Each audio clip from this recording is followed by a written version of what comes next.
I was gonna try to talk about like this stuff. I don't honestly know if there's enough to really sink our teeth into, but basically the Halo Studios veteran art director has left and basically said a bunch of ominous, spooky stuff where he's like, I'll share my story when it's absolutely safe to do so. ... and stuff like that. Like who knows what he's actually referring to. Either way, I think it's safe to say he's not thrilled. He's not leaving excitedly, which is not great. He said, as of today, and after 17 long years, I'm officially no longer contributing to the Halo universe. There's little more I can say for the moment, though I intend to share this particular story in its entirety when it is absolutely safe to do so next year. I wonder why next year is specifically when it will be safe to do so. Maybe he has like a non-disparagement agreement or an NDA that expires next year at some point. I wonder. In the meantime, I have a message for anyone and everyone who needs to hear it. I know that the state of our industry seems dire, but never forget that you are free to choose. No illusion of security nor promise of wealth or fame or power is worth trading away your health, dignity, your ethics, or values, and no one can force you to. Stay strong, take evidence when necessary, and find where you belong. I have thoughts on what this is, on what he's talking about. So continuing on, and then I'll share my thoughts. He first joined Bungie in 2008 as senior concept artist before moving to 343 Industries in 2010, helping define the look and feel of Halo's modern era. His exit lands just weeks before the next big Halo showcase, raising questions about what might be happening inside the studio. He isn't the only one leaving either. Melissa Boone, who served as chief of staff at Halo Studios since 2023, also departed less than a month ago, quietly and without public comment. These exits come as new reports point to growing internal tension at the studio. In a recent video, Rebs Gaming, creator known for credible Halo leaks, claimed that multiple sources have confirmed, quote, there are studio leadership issues, though he says he can't specify or share specific details yet. Still, these claims haven't been confirmed by Microsoft, so it's best to take them with a grain of salt. But to be fair, are they really going to say, yeah, we're having tons of issues? Like, no, they're not going to say that. As of now, Halo Studios hasn't publicly addressed the reports of the recent departures. Okay. All eyes are on October 24th when the team is set to share what's next for Halo. Whether that includes the rumored Halo Combat Evolved remake or something entirely new remains to be seen. What do you think of all this? Blah, blah, blah. Okay. What do I think is going on? What is the one big thing we know Satya Nadella has required of his teams? Anybody know? What's he been obsessed with? AI, Copilot. And part of that is that he has spent, and their plan is to spend roughly $80 billion a year on AI infrastructure improvements. And in order to justify that, they need to reach capacity in the server farms that they're building, in the AI data centers they're building. So how are they doing that? Well, by mandating usage across their organization of 250,000 people, and then also pushing for it to be used across all companies that are using Microsoft's suite of tools, whether it's Teams or their server infrastructure or other tools like the Visual Suite, Visual Studio, I think it's called. All of that stuff is now starting to integrate AI tools. They're trying to push Copilot, all sorts of stuff. I've heard rumblings from people, and it's also been reported in many outlets, so it's nothing like, it's not like I'm breaking any news here, but it's known that Microsoft is trying to get their teams to use AI in many different ways to increase efficiency. We haven't heard a ton of specific details yet as to how that plays out within the video game side of their business, within Xbox, but it could be something as simple as using AI to build out slideshows and presentations. It could be that they're using AI tools to summarize emails and memos, and maybe they have big spreadsheets with bug reports, and this helps them sort through those quicker and identify how severe the issues are. Maybe that's how they're using it. Or they're starting to mandate and request that they use generative AI to generate, for example, concept art, or to use generative AI to produce textures for models in the game, to help them build out maybe story components, writing part of the script and things like that.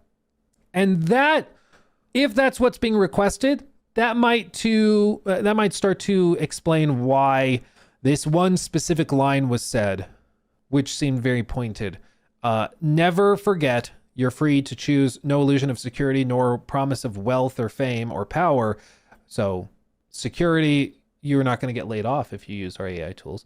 Promise of wealth or fame or power, you're going to get a promotion. You could become the head of the studio. You're going to make lots of money, get stock options if you do what you need to do.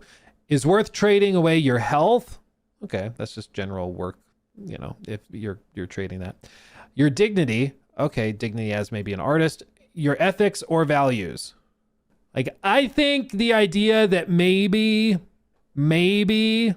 the push for AI utilization is hitting the studios now, including Halo.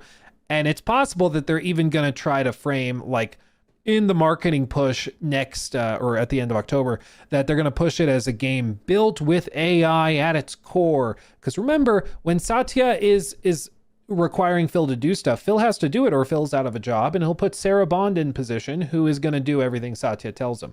So if Satya's like, we need to make our investors feel very good that we are using AI in everything that we do. So announce that we're building Halo with an AI tool at the center of our production. It wouldn't surprise me, because it's not about necessarily getting gamers hyped for the game. It's about getting investors happy that AI is now being used in all of these different industries and stuff.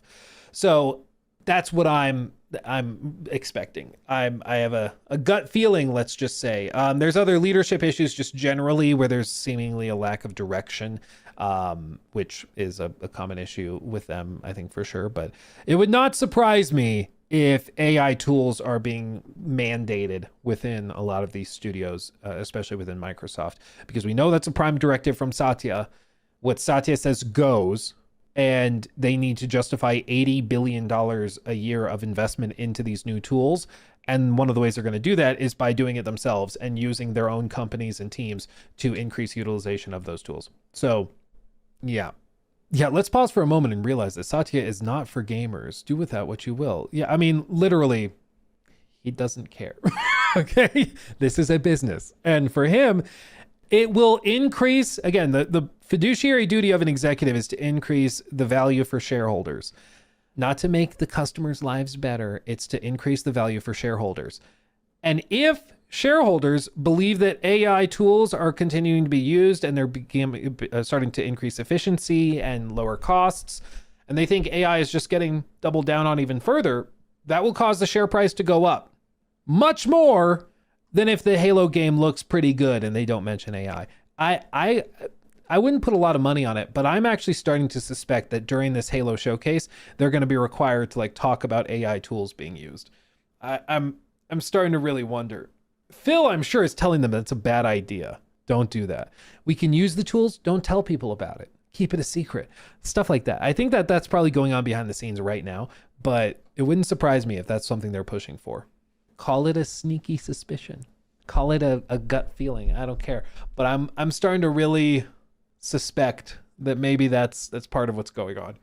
The other side of it too, some people brought up, there's a lot of protests going on within Microsoft as well over they have a lot of contracts with like the Israeli government, and so there's been a lot of protests and walkouts and stuff with employees either quitting or threatening to quit and resigning over that, protesting it, hoping that they cancel those contracts. So maybe that could be part of what this is. I don't know where these people would land on that issue, but that's kind of where I'm at. It's either something related to the conflict in Gaza and like protests about that, or it's generative AI stuff that's causing drama. I think that's it.